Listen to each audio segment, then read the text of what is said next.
Welcome to Scented Pages. Welcome and welcome back to my channel, baby. You know what I hate? This right here. This walk all the way over here in the void vastness of my room. I was trying to come to a comfortable introduction and I just couldn't get it right. So that was the best that I could do. And y'all just gonna have to get this walk over. Because I gotta figure out, like a little bit until I get me some different furniture and get everything all set up. I'm gonna have to make it do with the walk from over there to over here. Whatevs. I so badly wanted to talk about some books and perfume. So that was my main goal for getting on here. I got like four. No, let me see. I can't say four. I've got 6 perfumes, but I'm not gonna talk about all 6 of them. I'm gonna probably only talk about maybe 4 or 5 of them, and I've got 5 books. So if you remember in my last video, I said that I wanted to smell like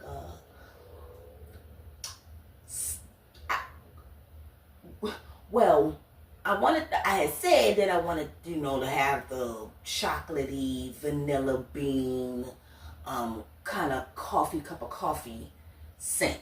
That's what my goal is for this season, is a sexy cup of coffee, if that makes sense. So I did pick up a few things. And this is so bad because I know that I said I'm not supposed to be buying any perfumes this year, but I bought a couple of them. But I still did really good. So at the end of the year, I'll do my inventory and see what I did buy.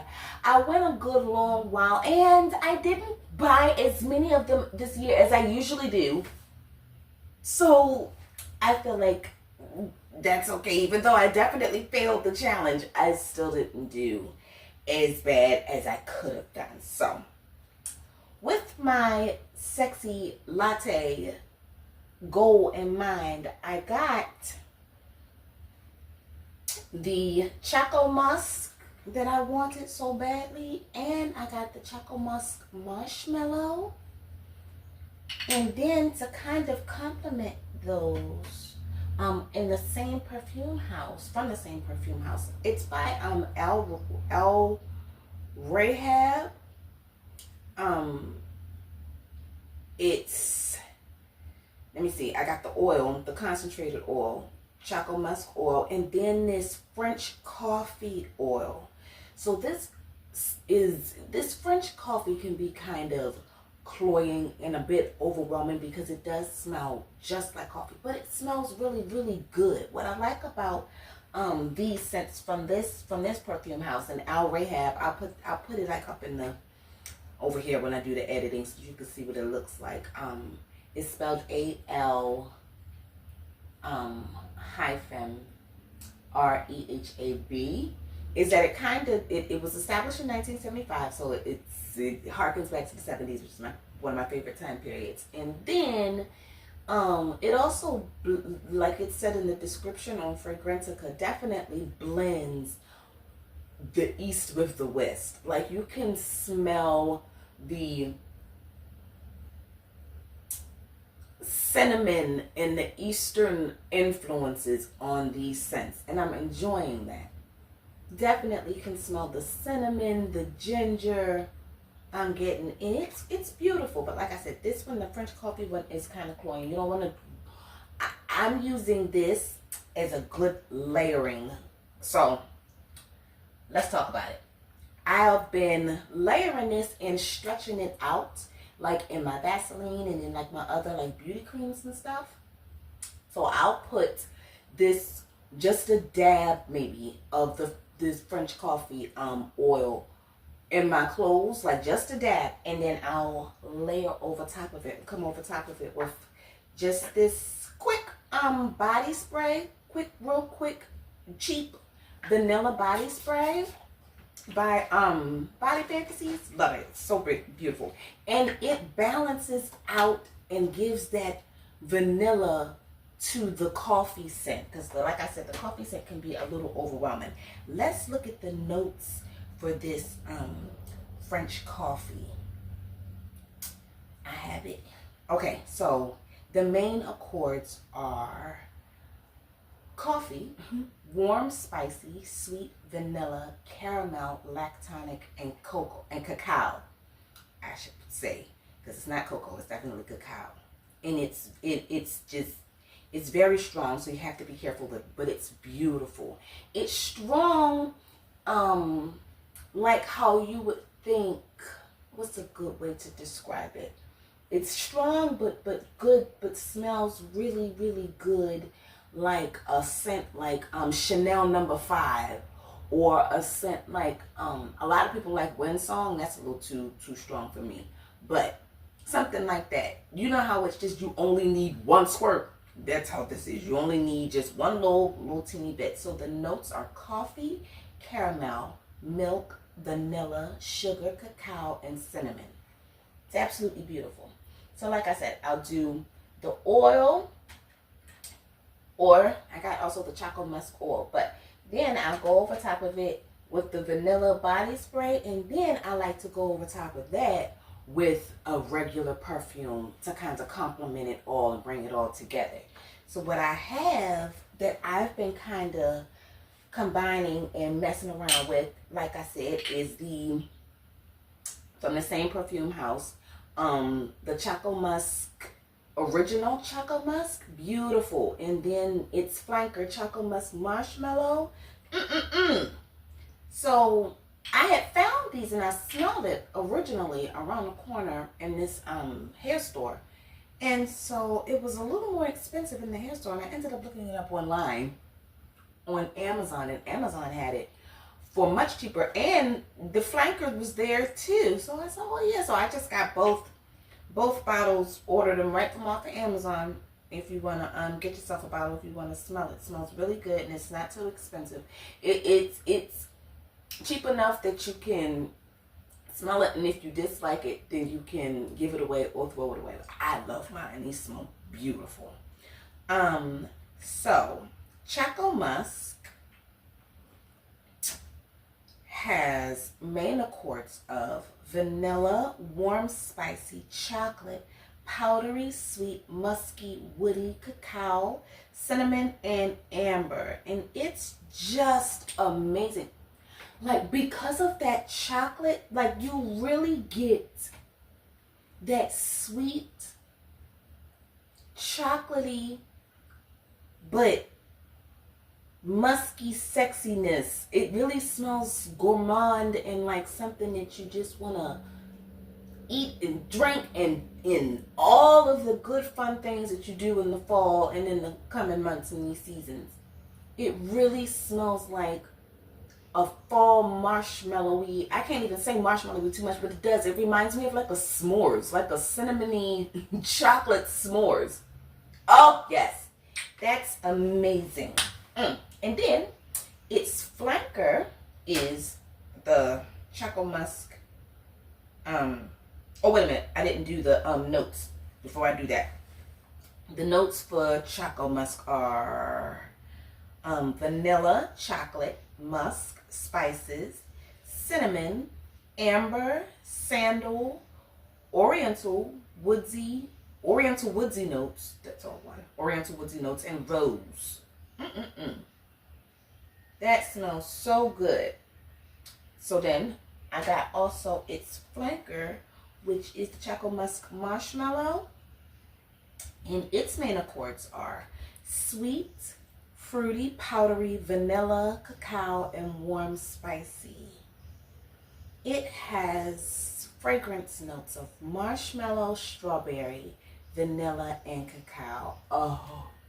And then I let my co-worker smell it. She also has the original Choco Musk, and I let her smell the marshmallow one. And she was like, oh yeah, I'm going to have to definitely get that, because it is the marshmallow in the best way. It's just, it smells so fun and warm, and just get it. So to complement these chocolatey kind of scents, I got with my vanilla body mist, I got by the Perfume House Coty Vanilla Musk and Vanilla Fields. But my mommy wants this one, so I'm gonna give her the Vanilla Musk.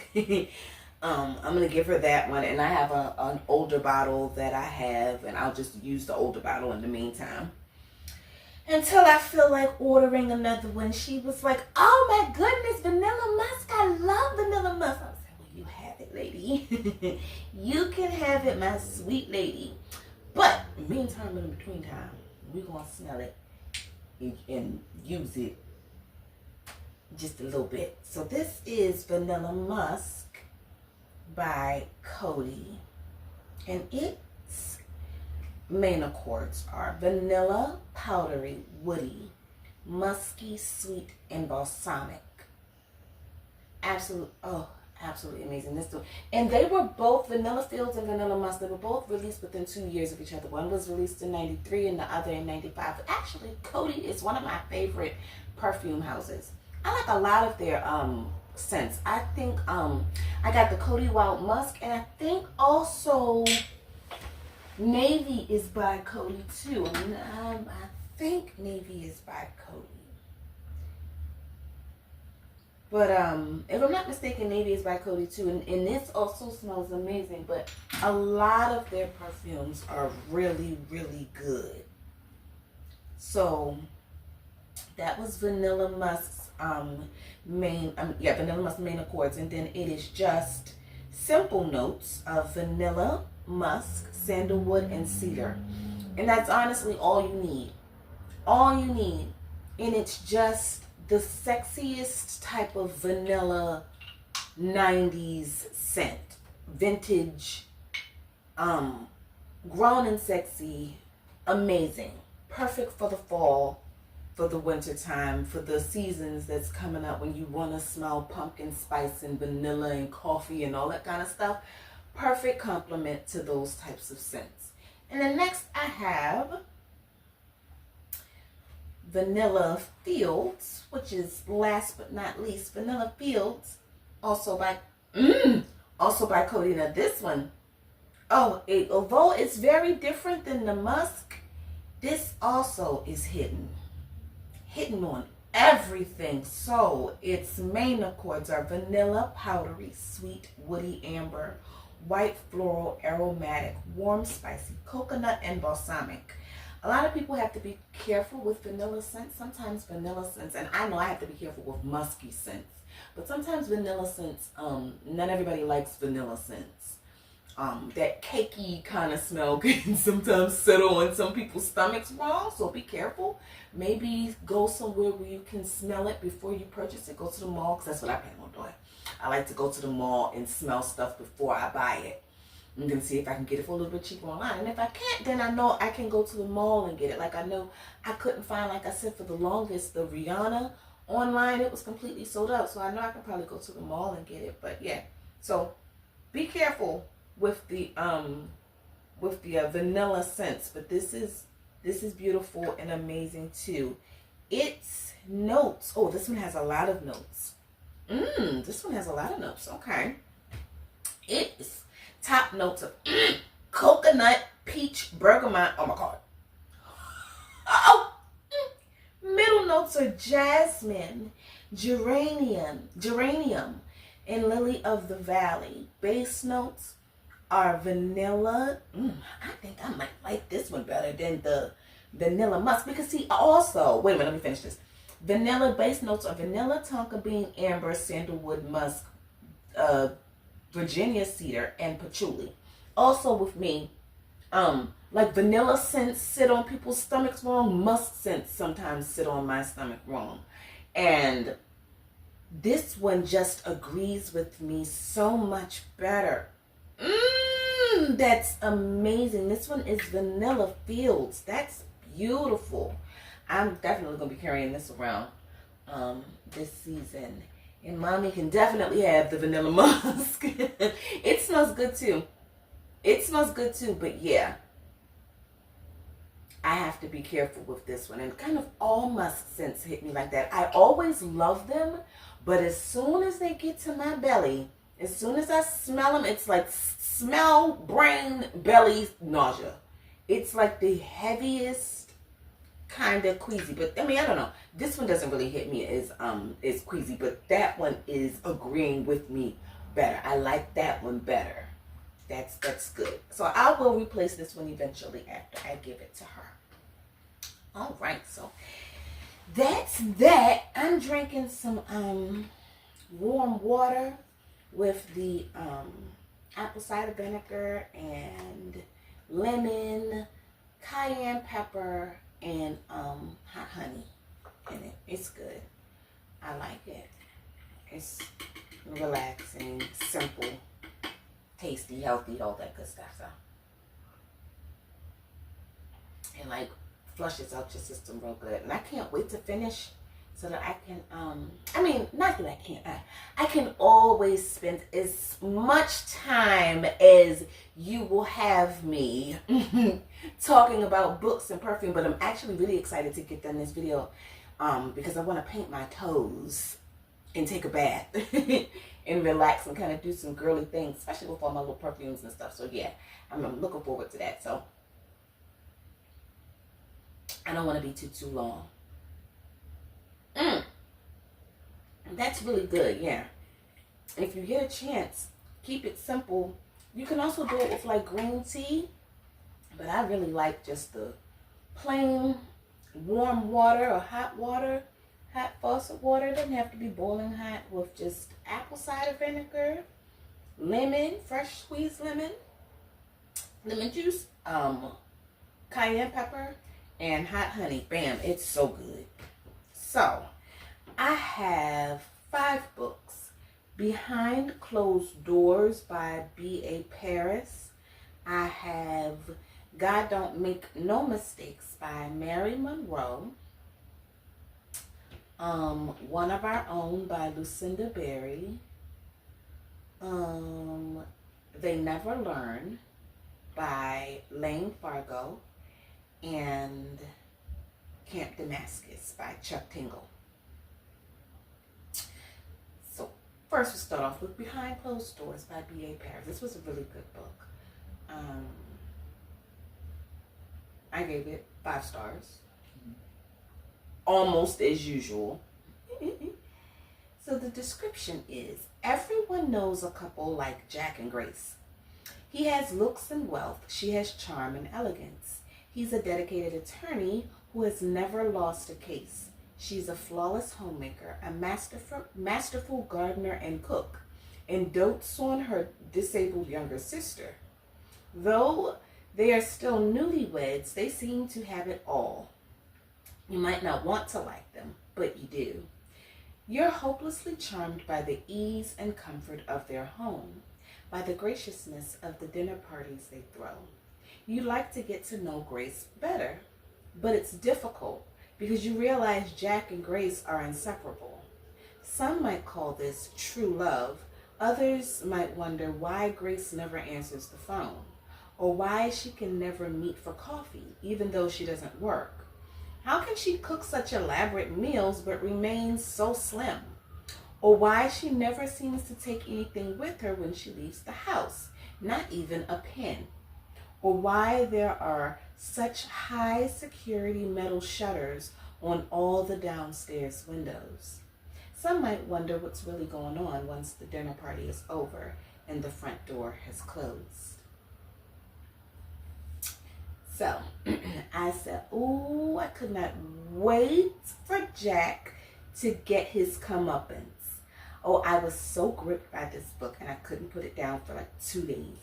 Jack made me so mad and I wanted to get to the end so badly. I didn't want to stop reading. And boy, am I glad I didn't. This book reminded me a lot of What Lies Between Us by John Mars because of the being held prisoner in your own home trope. But this one is between a horribly abusive narcissistic husband and his wife.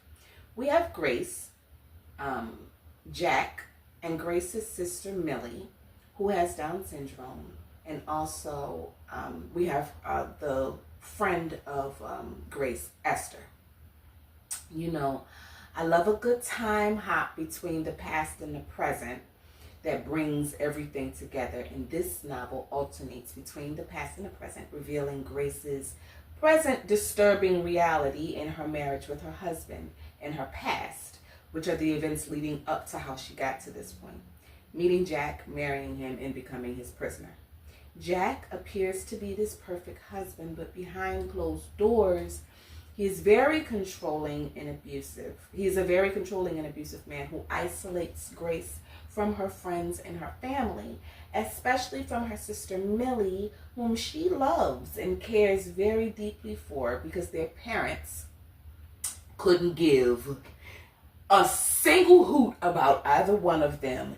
They didn't even look in the rearview mirror when they decided to drop them off. So no, they didn't drop them off. They just abandoned them. They just went and lived in like somewhere like New Zealand. Okay, so they never called to check on them at all.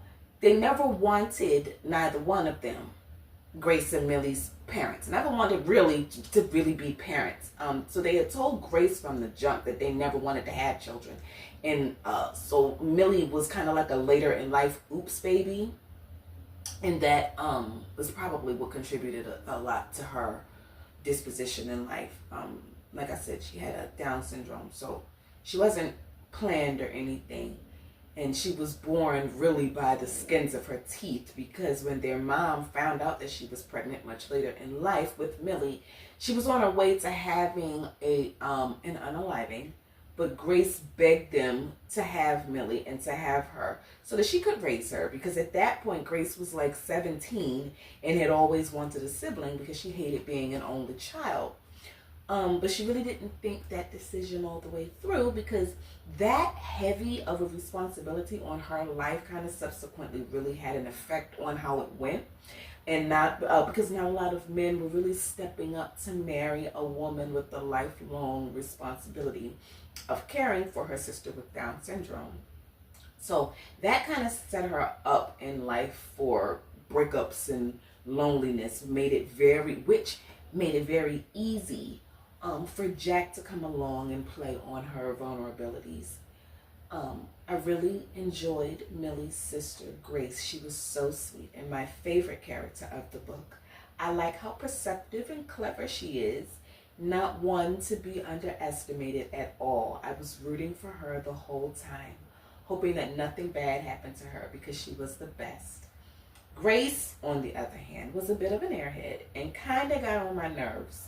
She ignored too many red flags in the beginning of she and Jack's relationship for me. But she was a good lady, and I loved how protective she was of her sister. I loved their relationship. They had the cutest little relationship. I liked that her sister was her motivation to survive. I love a good sister and sister relationship, and I love reading about a good female friendship. I like a good sister and sister relationship, and I like a good female friendship story, or relationship. And they definitely had one. Now, the guy Jack, I thought that I had read about some pretty horrible husbands, but Jack might take the cake from the last few horrid husbands. Like, there was never any physical abuse because he never like hit her the whole time, but just like the whole thing was very mental. It was very, very mental. Like, he played a lot of mind games with Grace and with Millie, and it was a very frustrating ride, but it's such a good book. It's such a good book. I still want to know what his intentions were with Millie, and why was he looking so forward to her coming to stay? What did he mean? I did want to know what his plans were. I said, and Esther was nosy as hell, yeah. Grace's homegirl, Esther, yeah. I liked her. I noticed this about British culture, is that they seem to be so catty and gossipy, and above all else, nosy. I've noticed that about like the culture in a lot of British books. Like, British women ask the most private and invasive questions. Ma'am, why are you asking about whether or not this lady's husband and hers on there, and him, whether or not this is her first marriage? Why are you asking those types of questions? Look at other things too. I said, but I liked Esther because she was very much so on to Jack. And I liked her being very nosy and observant. I was like, no, she said, so she asked like, oh, she was asking about why they share an email address. And she was like, well, you don't have one of your own? Like, why is that any of your business? Like, it's the best kind of nosiness and it's hilarious and I loved it. Loved her. She was my second favorite character, Esther, to Millie. So it was a really good book. I gave it 5 stars. Definitely check it out. Behind Closed Doors by B.A. Paris. Next, I have God Don't Make No Mistakes by Mary Monroe. I gave it 4 stars. The description is, in this sparkling conclusion to Mary Monroe's best-selling God series, 2 forever friends face their biggest betrayals yet and learn the hard way that putting your trust in the wrong hands can change your life forever. These days, Annette Good Davis has a pretty full plate, literally and figuratively. Although she's trying to reconcile with her husband Pee-wee, she's still seeing other men on the side. A woman's got to cover her bases, right? With her love life hopping, Annette should be as pleased as Punch. Instead, the stress has her eating everything in sight and packing on the pounds along the way. Meanwhile, Annette's best friend, Rhoda O'Toole, has her hands full as usual, dealing with her wild child daughter. Jade has always been a cross to bear, but when her antics almost cost Rhoda her man, Rhoda throws Jade out on the street. But Jade soon finds a way to make Rhoda regret her choices. Privately, Annette thanks her lucky stars that her daughter Charlotte has her head on straight, and she's been doubly blessed to have a straight-laced neighbor look after Charlotte when she's caught up in Pee-wee and Rhoda's many problems. But when Annette's world is rocked by a terrible revelation, she'll discover that appearances can be very, very deceiving. And she'll have to summon every ounce of strength she has to protect the one she loves. Now, this book. I was so happy to be done with this series. And when it says that she's always, and she's been doubly blessed to have a straight-laced neighbor look after Charlotte when she's caught up in Pee-wee and Rhoda's many problems, always caught up in Pee-wee and Rhoda's many problems, and never the problems of Charlotte. And it was the most frustrating, disgusting thing. She was the worst kind of survivor. Like, I couldn't understand it. I said,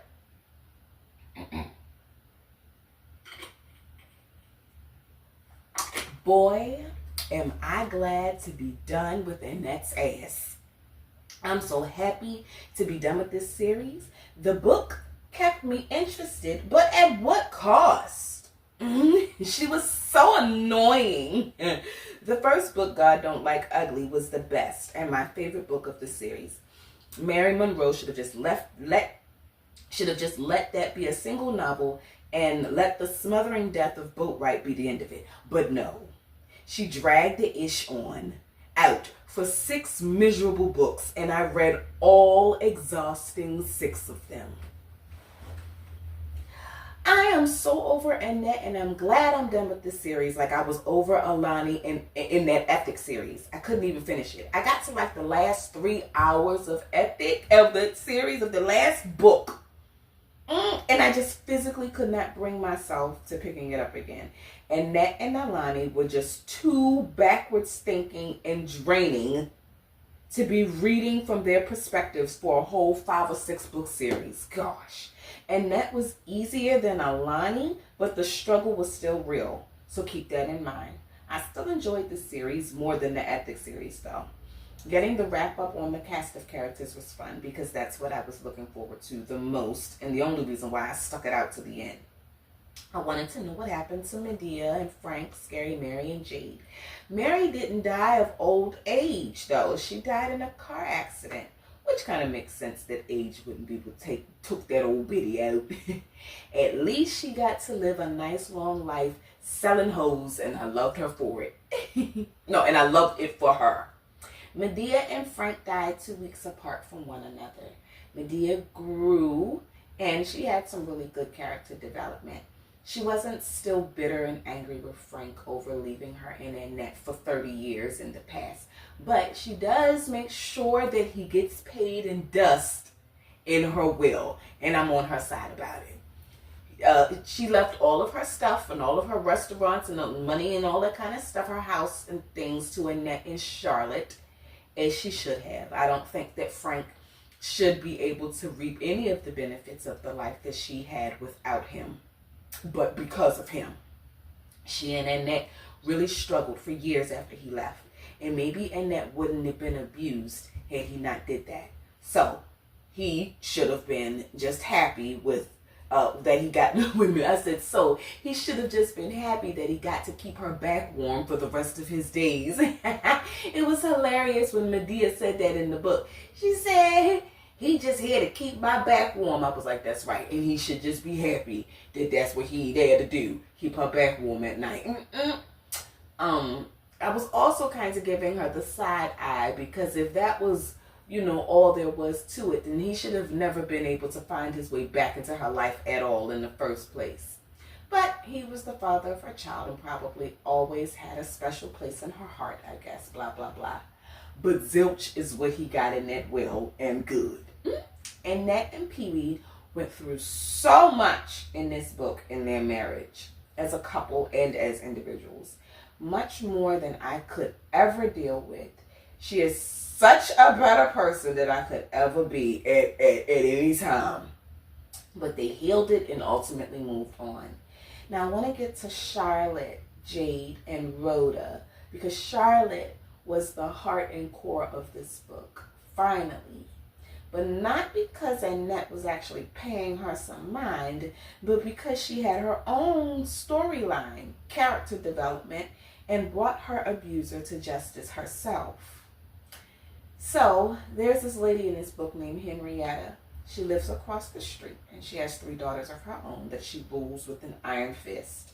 Well, of course, Charlotte and her girls, the lady's girls, end up connecting and becoming friends. So in the beginning, Charlotte would go over to their house a lot.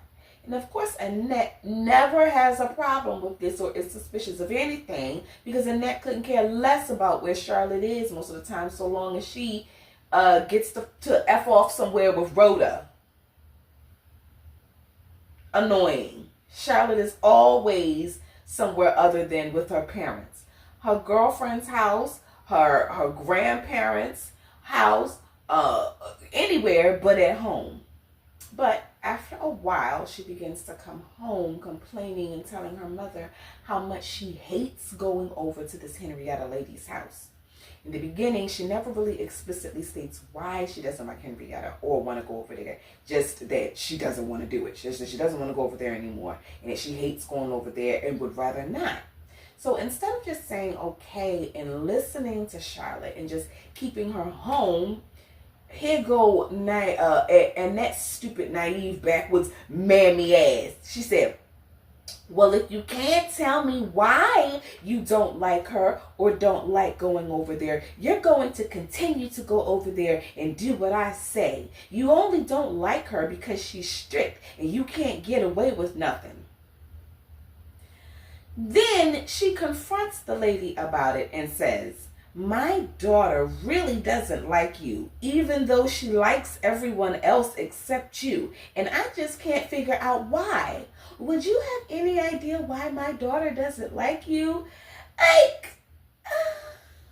That is the circumstances and the statement that solidified my disdain for Annette. Because with everything that she went through with Boat right, whatever you want to call them, you would think that she would be a little more aware and intuitive, a little more sensitive to what her child is saying, but she's just as dense and naive as ever, and I hated her for it. I really did. Like, she really, really, really got on my nerves. Like, she was just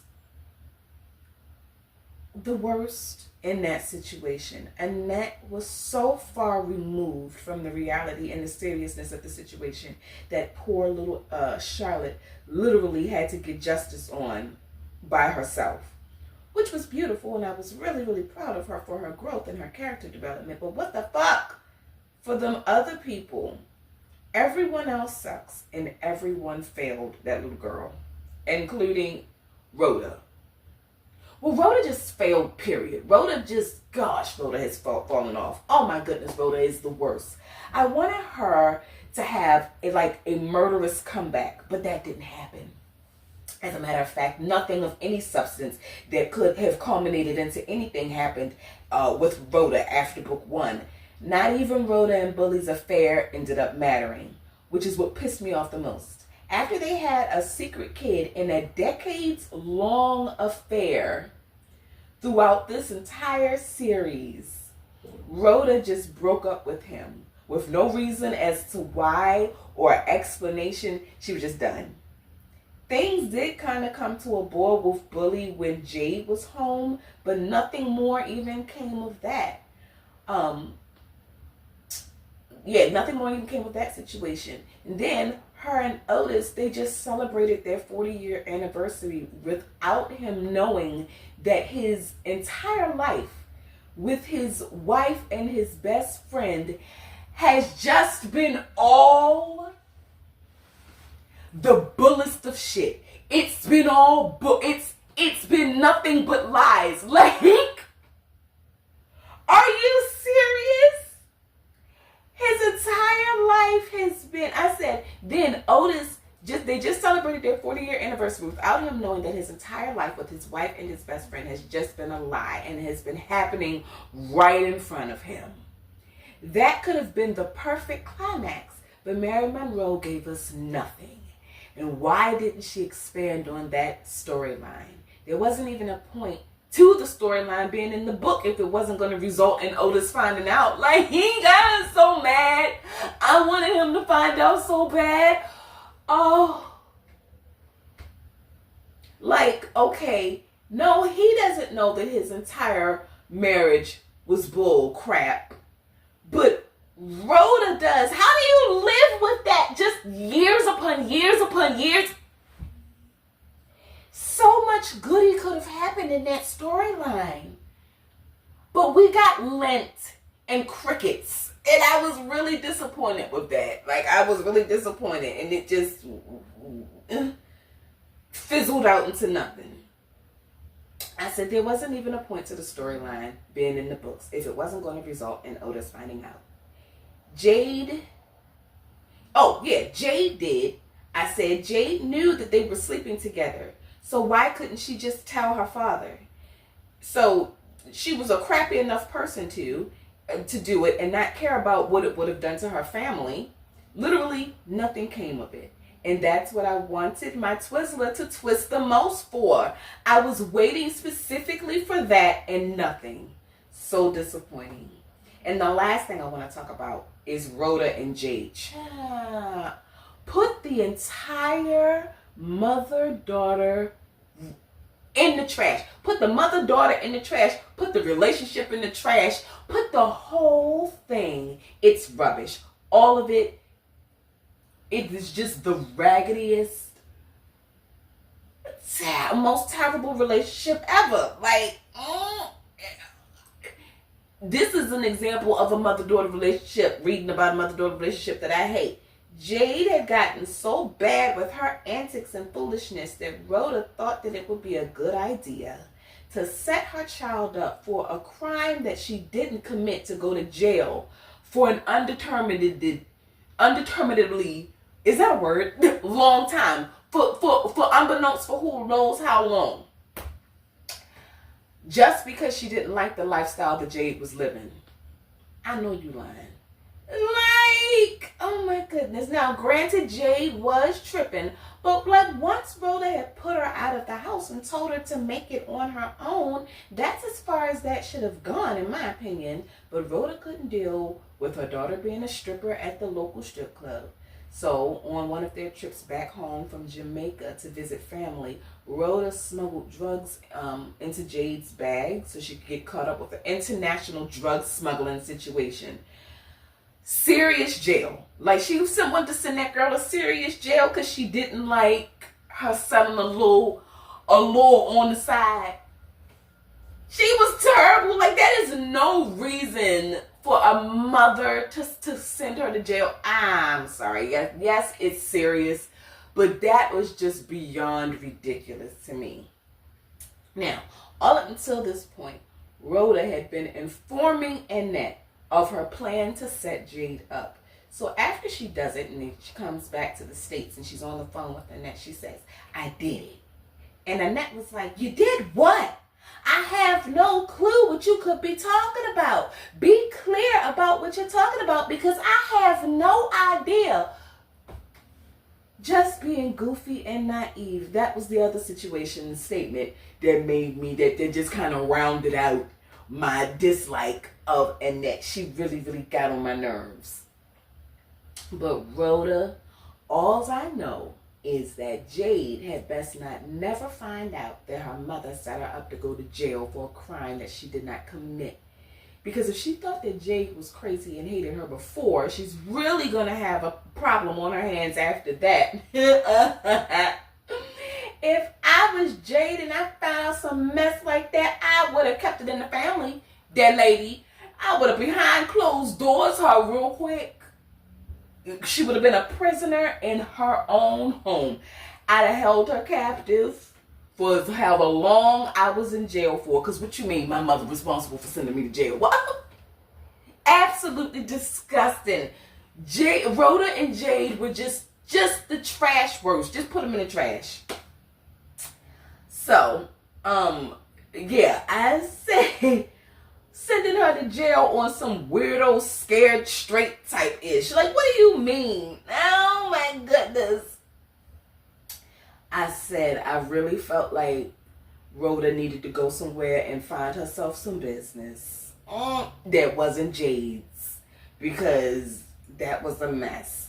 However, in the future, Jade, because she is a mess and such a messy daggone girl, she completely messes herself up and f's up her life, and she's ends up ruining her life anyway in the end. So that was that. I didn't even put what she did in here. Whatever it was, child, good riddance to all of them. I'm done. I'm glad I'm done with it. I said, thank God I'm done with this series, and then it's over with. The series overall, it gets a 3 stars because the stories were good, but they were the most insufferable group of characters ever from book 2 on. And because she didn't do better with Rhoda and Bully's affair climax, it fell flat, and for that I'm pissed off after 6 damn books. So 3 stars to the series altogether. Okay. One of Our Own by Lucinda Berry. I gave this 5 stars. And the description is, let me get a little drink first. Hi, so much to beats. You guys can't see Cheeto, but he's as usual here. And my sweet boy.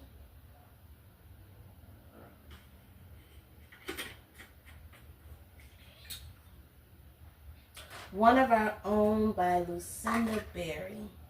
It says, a suicide prevention hotline volunteer answers a call that turns her world upside down in this edge-of-your-seat audio original thriller by the best-selling author of The Perfect Child and The Best of Friends.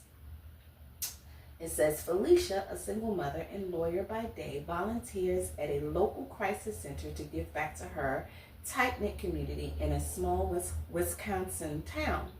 One night, she answers a horrifying call. Through tears, a frantic teenage girl tells her that she was a victim of sexual assault at a local house party. Felicia is shocked, and breaking protocol, she begins communicating with the girl on her own. determined to keep her safe and hold her assailants accountable. But as she gets closer and closer to the truth, she can't shake the feeling that she and the girl are connected by more than the phone call. As the girl shares more details, Felicia begins to think the unthinkable. Someone close to her may be involved in this heinous crime. As Felicia earns the girl's trust and more facts emerge about the incident, she faces a gut-wrenching battle between her protective instincts and the moral responsibility to do what's right. This taut thriller is the perfect listen for fans of The Push, Wrong Place, Wrong Time, and We Need to Talk About Kevin. The movie We Need to Talk About Kevin is, I don't know if it still is, but it used to be on Tubi. Okay, so I said, she sure likes to wrench at your guts. I said, she sure likes to pull your heartstrings and put a mother in between a rock and a hard place, Lucinda Berry. I said, it was really good and kind of in the same vein of Saving Noah, which was also by her. In that they are both about a mother who loves her son, whom she has to protect, but she also has to protect the world from him and do the right thing for the sakes of other girls and women. Felicia volunteers as a suicide prevention hotline, and one day she gets a frantic call from a girl who was on the verge of committing a very serious crime at her son's school. So that immediately sends alarm bells off in her mind and is causing her, Felicia, to become a little more involved with this girl than is normally recommended. And things take a turn in the conversations with the more information that this girl reveals about herself and her situation and why she wants to commit this very serious crime and harm herself. It was so riveting and also revolting. I couldn't put it down, yet I wanted to throw up. Because what a horrible situation for anyone to be put in, but especially a mother to have to endure, to have to question the foundation of your unconditional love for your child, for your son, for what you know about him or for how you raised him. To think to yourself, I was here with him every day, where did he pick this up from, or where did I go wrong, or whatever. It was too much to bear. It was too much. It's too much for a mother to go through. This book was so good but deep, just like Saving Noah, so beware. Read all the trigger warnings and all that. These books gave me that satisfied reader thrill that I talk about chasing after in every book. Some don't quite get me there as easily, like the other book that I'm going to talk about, They Never Learn. But others, like this one, is the reason that I read. So now I'm going to read every book that she has ever written, starting next with The Best of Friends. I'm going to read The Best of Friends by Lucinda Berry next. She's really, really good. This book, One of Our Own, and Saving Noah were both really deep, but really, really good. Like I said, gut wrenches, especially if you're a mother. So next, They Never Learn. I gave this one 3 stars. We're actually almost done. I'm on the last 2, and these are really short, pretty short reviews. They Never Learn by Lucinda Berry, and the description is, Scarlett Clark is an exceptional English professor, but she's even better at getting away with murder. Every year, she searches for the worst men at Gorman University and plots his well-deserved demise. Thanks to her meticulous planning, she's avoided drawing attention to herself. But as she is preparing for her biggest kill yet, the school starts probing into the growing body count on campus. Determined to keep her enemies close, Scarlett insinuates herself into the investigation and charms the woman in charge, Dr. Mina Pierce. Everything's going according to her master plan until she loses control with her latest victim, putting her secret life at risk of exposure. Meanwhile, Gorman student Carly Schiller is just trying to survive her freshman year. Finally free of her emotionally abusive father, all Carly wants is to focus on her studies and fade into the background. Her new roommate has other ideas. Allison Hadley is cool and confident, everything Carly wishes she could be, and the two girls quickly form an intense friendship. So when Allison is sexually assaulted at a party, Carly becomes obsessed with making the attacker pay and turning her fantasies about revenge into reality. Featuring Lane Fargo's trademark propulsive writing style and sinister of the moment suspense, They Never Learn is a feminist serial killer story perfect for fans of Killing Eve and Chelsea King. All right. I gave this book, like I said, 3 stars, and I said, while I like the idea of a female vigilante unaliving men who deserve it, I also don't know about this one. I don't think I like the delivery. The delivery being that over the top, all men suck except the gay ones type of feminism. I don't agree with that. I think that type of feminism is even dangerous. I don't want to speak too much on like sexual assault and things, but I think that this book was a little much with its portrayal of men and what should happen or what they deserve to happen to them in revenge and in situations like this. Aside from that, I really liked the book. I liked the story. And like I said, the idea of, women doing and getting away with what a lot of men do and what a lot of other women, kind of can't. I said, well, that being said, I do wish that we could have tagged along with Scarlett on more of her kills, like throughout the book. But that would have been interesting. I think that would have made it a little more juicier for me than and a little less soapboxy on these feminist type issues. It was just a bit too much for me and over the top for me with its feminist agenda. And don't get me wrong, I love a feminist agenda, but I just feel like we should be reasonable no matter what. Yeah, so that's all I'm going to say. I don't want to expand too much on that. Trigger warnings again with this one, They Never Learn by Lane Fargo. I give it 3 stars. And then last but not least, we have Camp Damascus by Chuck Tingle. This was good too. I think I gave this one 3 stars also. They'll scare you straight to hell.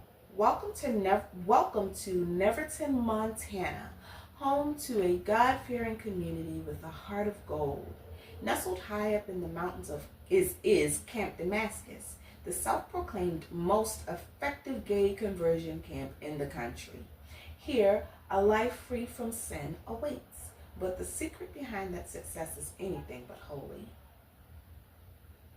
I said, I really don't know what to say about this book. I mean, it was good. I enjoyed it. But am I correct in understanding that the church was creating the demons to attach to people so that these people would then in turn turn to them for help?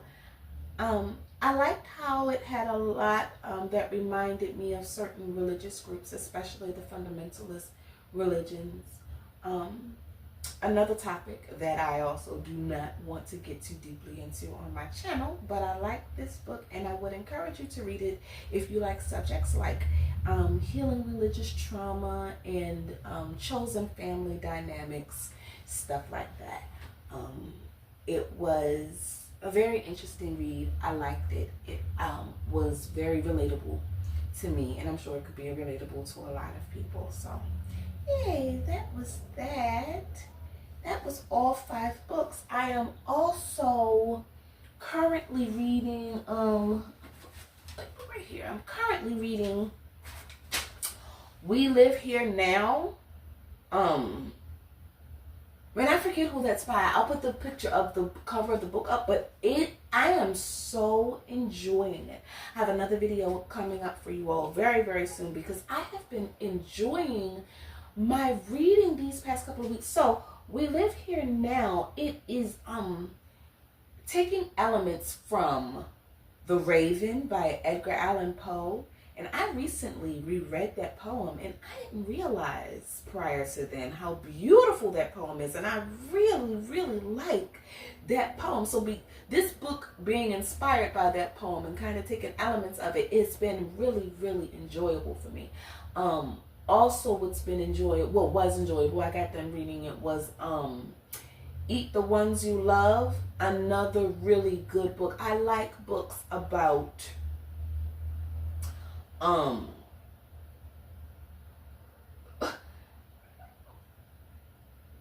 non-sentient things having sentience or having a perspective in the book. So in the book We Live Here Now, there's the perspective. I said it takes a lot of inspiration from Edgar Allan Poe's of The Raven, but there's a perspective from the Raven in this book. And then in the other book, we Eat the Ones You Love, there is the perspective from the plant in the book.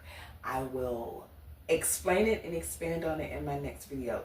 It's been really, really good and really enjoyable and quite cozy and perfect for the season. Very, very seasonal.